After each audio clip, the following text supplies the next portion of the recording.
दोस्तों, दिशा सालियान केस में एक बहुत बहुत ही बड़ा अपडेट सामने निकल के आया है कि दिशा सालियान के पिताजी ने अभी रिसेंटली बॉम्बे हाईकोर्ट में एक पिटिशन फाइल की है seeking a deeper and unbiased investigation into the death of his daughter. तो यहाँ पे न्यूज़ आ रही है कि दिशा Salyan के पिताजी Satish Salyan, he firmly believes his daughter's alleged murder was part of a larger conspiracy where the Mumbai police, political figures, and influential individuals in Bollywood and the media worked in tandem to fabricate a false narrative. और 2 दिन पहले उन्होंने claim किया था कि एक political cover up हुआ था उनकी बेटी के डेथ में। और उसके बाद सतीश सालियान जो कि दिशा सालियान के पिताजी है, उन्होंने बॉम्बे हाई कोर्ट में एक पिटीशन फाइल की है उनकी बेटी को न्याय दिलाने के लिए। और पिटीशन में उन्होंने बहुत सारी एलिगेशंस, बहुत सारे शॉकिंग एलिगेशंस लगाए हैं। और कल एक न्यूज आई है कि the high courts registry on Friday accepted the petition filed by Satish Salyan after all the objections were removed by the advocate for the petitioner. तो बॉम्बे हाई कोर्ट की रजिस्ट्री ने पिटिशन को एक्सेप्ट कर लिया है जो सतीश सालियान ने फाइल की है आफ्टर ऑल ऑब्जेक्शंस वर रिमूव्ड। और बहुत सारे शॉकिंग एलिगेशंस हैं इस पिटिशन में। ये 230 पन्नों की पिटिशन है जो सतीश सालियान ने फाइल की है। और उन्होंने एक बहुत इंपॉर्टेंट बात कही है कि Salian stated that the circumstances surrounding Disha's death were questionable.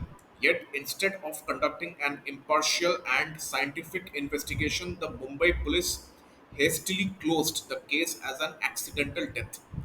They failed to take into account forensic evidence, circumstantial evidence, and eyewitness testimonies, he claimed. बहुत बहुत बड़ी बात कहा है उन्होंने इस पिटिशन में। और एक और बात उन्होंने कहा है कि the petition stated that officers with the Malvani police Disha's fiance Rohan Rai याद होगा, एक ये दिशा सालियन के पूरे केस में बहुत ही सस्पिशियस कैरेक्टर है ये Rohan Rai. And then mayor of Mumbai Kishori Pednekar played a pivotal role in pressuring Salian into accepting that his daughter's death was an accident.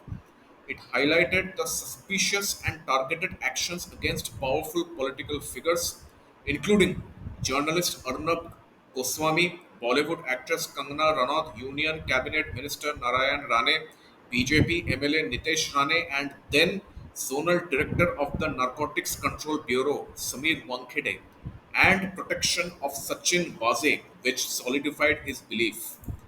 ये तो आप सभी को पता होगा कि साल 2020 में अर्नब गोस्वामी दिशा सालियान और सुशांत सिंह राजपूत केस की पूरी इन्वेस्टिगेशन उसकी कवरेज में लगे हुए थे और तब पुलिस ने उनको इलीगली उनके घर से अरेस्ट किया था। फिर कंगना रनौत के ऑफिस को भी तोड़ा गया था।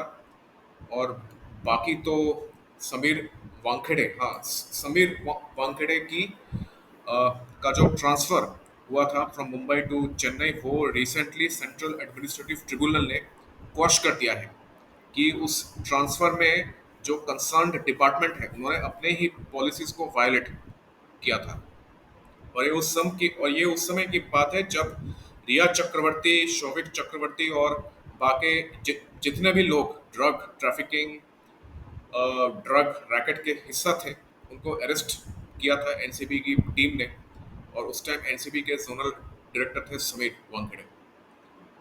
तो गाइस, फिर ये केस न्यूज में आ गया है और सबसे इम्पोर्टेंट बात यह है कि दिशा सालियान के फादर सतीश सालियान ने बॉम्बे हाईकोर्ट में पिटिशन दाखिल की है उनकी बेटी को न्याय दिलाने के लिए। अभी देखते हैं केस इज सब जुडिस और बॉम्बे हाईकोर्ट क्या डिसीजन लेती है इस मैटर में।